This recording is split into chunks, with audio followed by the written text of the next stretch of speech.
Another great question here. How much expansion can we get? And is there a limit, Dr. Stevenson? You know, as we look at the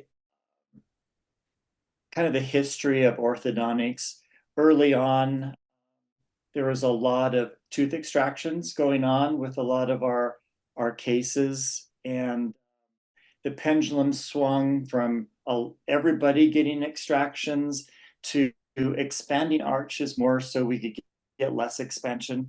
And I think now the pendulum has kind of swung back a little bit away from the far right, which is zero extractions.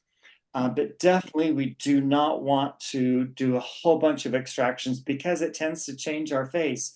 So when we talk about how much expansion can we get so that we don't have to worry about tooth extractions and we can help preserve that facial profile that is we really want to be conscious of, is looking at the average width of the upper arch. Now, the slide shows us that the average width from molar to first molar to first molar in the maxillary arch ranges from 36 to 40 millimeters. And that is measured at the gingival margin of that mesial lingual cusp to mesial lingual cusp, the gingival margin on the other side. And a quick way to help diagnose these cases, if we think we could expand or not expand, is just to use a simple cotton roll. The simple cotton rolls are around 38 millimeters in length. And just to help diagnose our cases, you can place those cotton rolls up there to see, wow, we actually could expand this case and help resolve our crowding. Or if it's greater than that, we can say, well, we're going to have to look at another way of treating this particular case. But this is a good, simple thing to do, chair side, to help determine how much expansion we can get. But our goal is to be anywhere between 36 and 40.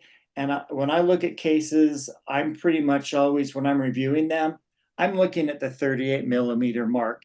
And if I see significant crowding, I'm happy to go to the 40 millimeter. But I really don't want to go beyond that, because that's when I think we're going beyond the range of what we should do.